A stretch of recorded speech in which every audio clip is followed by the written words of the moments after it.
Sí. Y eso es lo que le ha faltado a Chile, esa capacidad. No es, y no quiero que me malinterprete, porque yo sé que la gente de derechos humanos, de las agrupaciones que me conoce, sabe que yo nunca he hablado de punto final. No. Yo no creo que nosotros tengamos que hacer una ley de punto final y aquí se acabó. Pero sí creo que debiéramos darle recursos a la justicia, etcétera, para ir resolviendo, dedicación exclusiva, más policía, etcétera, para resolver estos casos. Sí. Porque así como ellos quieren saber la verdad, que las personas que cometieron esos crímenes paguen, y de una otra forma encontrar un poco la paz, también las familias de las personas procesadas no quieren vivir 10 años con un papá procesado o con un abuelo procesado, porque es tremendo para esos nietos y esos hijos. Sí, sí. Me alegro que tú le pongas esa nota de lo que se intentaba hacer en Chile en algo tan delicado y tan difícil, ¿eh? Y yo creo que podemos decir el proceso ha logrado, me parece como que se agotó, llegó hasta cierto punto ahora. Conversando con Mireya, que debo decir que muy impresionado con ella, yo me comprometí en lo que es la responsabilidad que tenemos que tomar de buscar, de seguir buscando esta información. Así que yo hago hoy de nuevo una apelación abierta. Si alguien quiere hablar muy privadamente conmigo, yo estoy muy dispuesto a ayudar en este caso. Sé que muchos de mis colegas han hecho lo mismo y información se va recoleccionando de esta manera. Pero fue al despolitizar un poco nuestra conversación, al pensar que es el tema humano, las familias, ¿no? Que creo, al alejarnos un poco de estas posturas políticas que tanto han dividido en el pasado a Chile, que estaría el futuro de este tema. Menciono Sudáfrica, que al poner una amnistía, sí dejaron en las manos de jueces que ellos decidieran cuáles eran los, si podríamos hablar de monstruos, gente que realmente fueron personas que se van más allá que de su deber o de mentalidad de guerra, como hablamos, sino que, y ellos podían procesarlos. ¿Cómo en Chile, bajo tu percepción y en este cargo tan responsable que tienes, podemos avanzar en este tema, despolitizándolo, sin olvidar, enfrentando el tema, pero de qué manera podemos, quizás en el campo humano, y quizás las mismas iglesias, que te voy a, en un momentito más, dar un ejemplo de aquello, pero ¿cómo crees tú podemos avanzar ahora en el campo humano para destrabar este proceso y llegar finalmente a soluciones que todos los chilenos puedan aceptar? Bueno, yo creo que siempre es importante que ya este tema no sea un tema de un sector nomás. Yo por eso estoy tan agradecida de la posibilidad de ser presidenta de la comisión, porque cuando empezamos a pensar que esto es un tema de todos los chilenos y que la Alianza por Chile no tiene por qué aislarse de la discusión, hay posibilidades de juntar un poquito más estos dos mundos tan diferentes que son los víctimas con los victimarios. Pero que detrás de ellos hay familia, hay gente, hay personas, hay sentimientos y que no están en el pasado como les gustaría a los otros chilenos que no los vivieron. Yo creo que Chile hizo un esfuerzo importante en materia de reparación, a través de su ley Vale, de su ley Rettig, etcétera, pero también creo que hay dos cosas que nosotros tenemos que hacer, hay cosas pendientes en materia de reparación. Yo he tenido conexiones con las agrupaciones y, por ejemplo, en el tema de los exonerados, se están muriendo los exonerados y muchos de ellos tienen que seguir apelando a que les paguen lo que el legislador quiso entregarle a través de la ley.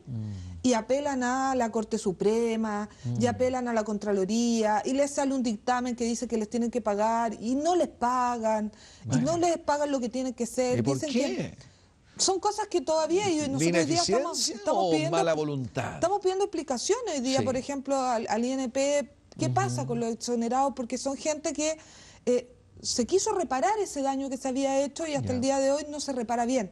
Las viudas y los viudos de los presos políticos, que tuvieron muchas veces que ir a hablar y dar el testimonio de ellas, como familiares, porque sus maridos habían muerto, salen en el listado de las 28.000 personas y esa pensión que debió habérsele otorgado y que el dinero estaba otorgado no se les traspasa a ellas.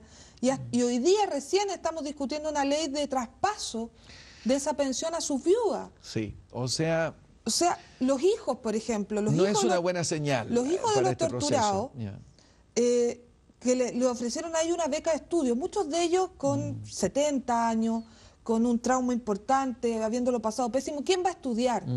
Lo único que ellos quieren es asegurarle la educación a sus hijos o a sus nietos. Lo lógico hubiese sido que lo pudieran traspasar. Hoy día recién estamos discutiendo una posibilidad de traspasar esa beca. Sí. Entonces, el llamado es, las leyes de reparación no corresponde que las personas que sufrieron tengan que pelear con el Estado para que les cumpla. Ok, yo te escucho y te he dejado un poco desenvolver este tema porque te veo tan interesada en que efectivamente haya reparación, haya sanidad, haya reconciliación. Pero me interesa cómo tú recuerdas ese periodo, cómo lo recopilas en tu mente, cómo lo reconstruyes. ¿Qué impresión tienes tú que sucedió en Chile en ese tiempo?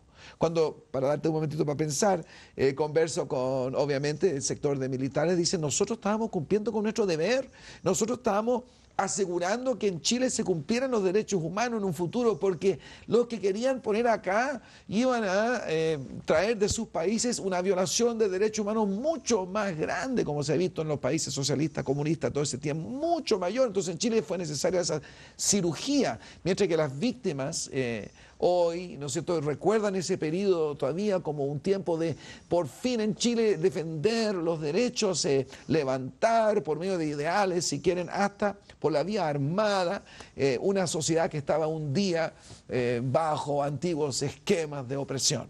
¿Cómo lo recuerdas tú? Bueno, para mí no es fácil hablar del 73 porque yo no había ni nacido, pero lo que yo la sensación tengo es que culpas tienen que haber de los dos lados, no me cabe la menor duda que aquí no hay un grupo que fue, no sé, pues el dueño de la verdad y otro grupo que fue el dueño de la maldad, digamos. Probablemente culpa hay de todos lados, como en todas las cosas.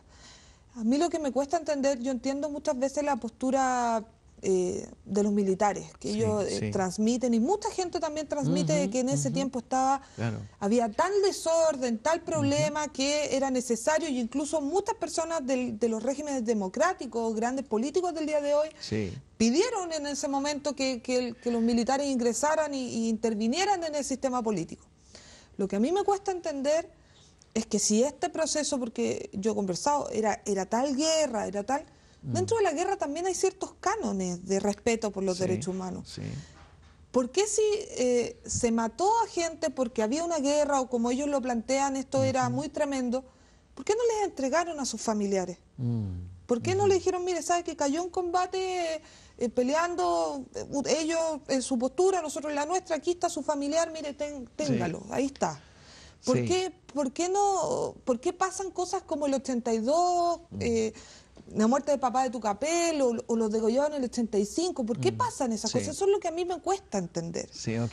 Yo me interesaba saber solo cómo tú habías recibido impresiones de ese periodo, porque obviamente tú no lo puedes recordar directamente, pero tú, ¿dónde lees Hermógenes Pérez de Arce, que hace recuentos tan detallados de lo que fue efectivamente verdad, lo que no fue verdad? ¿Dónde tú has encontrado la información más valedera, más fidedigna en tu propio estudio para poder ejercer como presidenta de la comisión? Yo creo que la información más fidedigna que uno puede recibir es de la misma gente.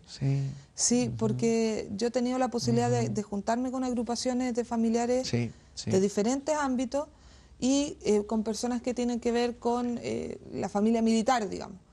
Y eso es lo que a uno le permite ir haciéndose, pero son a veces tan extremas y tan diferentes las posiciones que uno tiende a pensar que en el sentido común la línea está en el medio.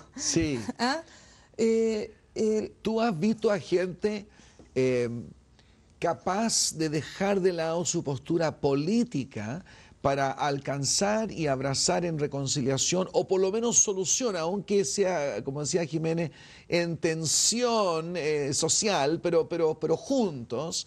¿Has visto avances? ¿Has visto que eso se puede hacer? Sí, la mejor de las pruebas es en el Parlamento, donde parlamentarios que han sufrido la violencia, porque hay parlamentarios o hay gente activa políticamente que habla mucho del tema de los derechos humanos, pero que no vivió el proceso, y gente que sí lo vivió. Que sí lo vivió. Tucapel,